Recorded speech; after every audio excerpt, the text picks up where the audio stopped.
Tech Tales 40. Today is May 26, 4:02 p.m. Reading a time slip from May 11th. It's 30 minutes, 1:53 in the afternoon to 2:23 in the afternoon. This is for the apartment building Mike. And in all capital letters at the beginning of this, I have the words charge for long white USB cable. When I compose the invoice, text that's in uppercase grabs my attention because I looked through each time slip when I review the invoice.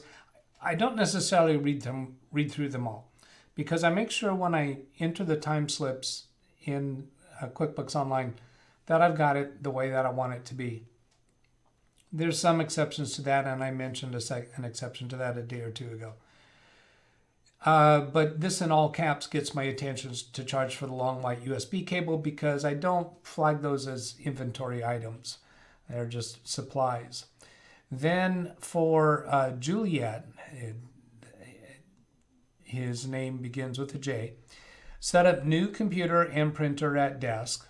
And then for Victor, installed long USB cable for printer.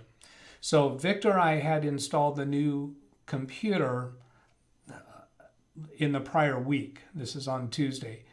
And I was due to bring her back a long USB cable. I mentioned that the USB cable was stretched across a walking pathway on the alternate side of her desk.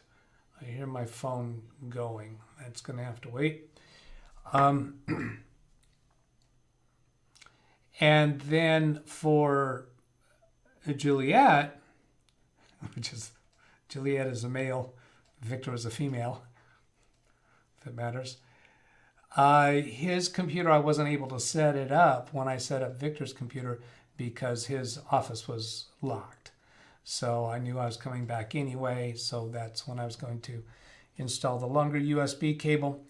Then the next time slip is the law office Papa, 2:50 p.m. to 3:24 p.m. This is on the same day, Tuesday, the 11th of May.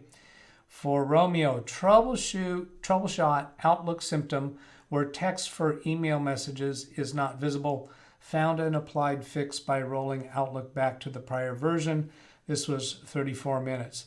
So some of you will remember that issue on that day. That was the second Tuesday in May where some updates came through. And all of a sudden, Outlook would not display email messages, not previously existing email messages or new email messages.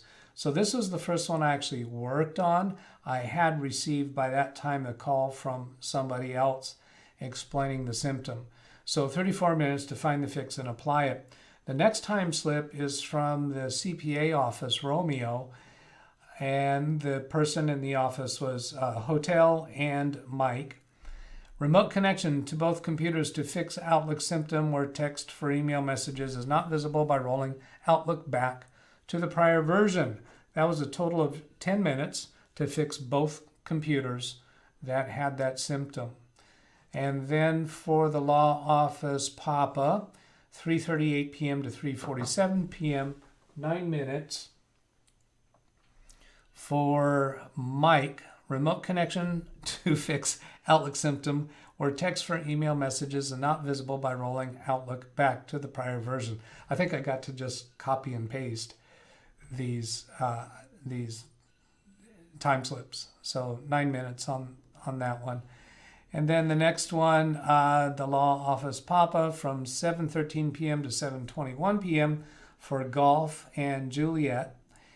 Checked both computers, finding the Microsoft issue fix for the Outlook symptom where text for email messages is not visible has been automatically installed. So by then, Microsoft had solved the problem and automatically pushed out the fixes. Golf and Juliet had called me earlier in the day. I think they were maybe the first call explaining the symptom, but they were able to get through without the fix.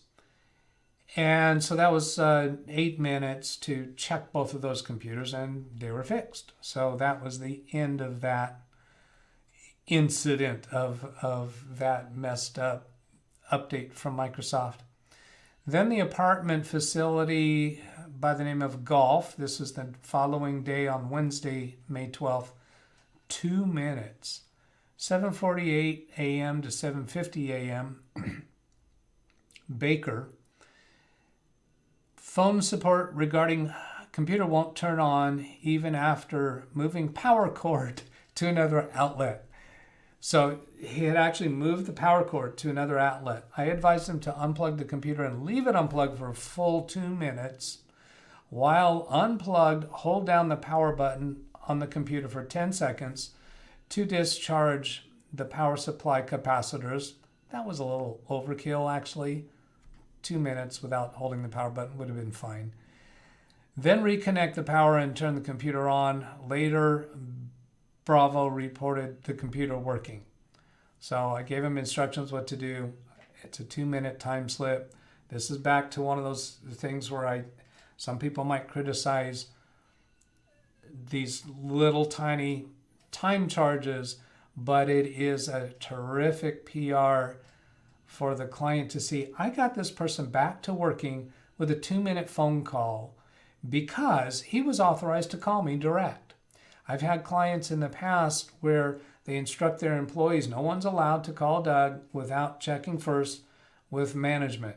So that person is down until they can talk to that management person, convince them that they need to call me. Maybe the management person says, have you tried this or that?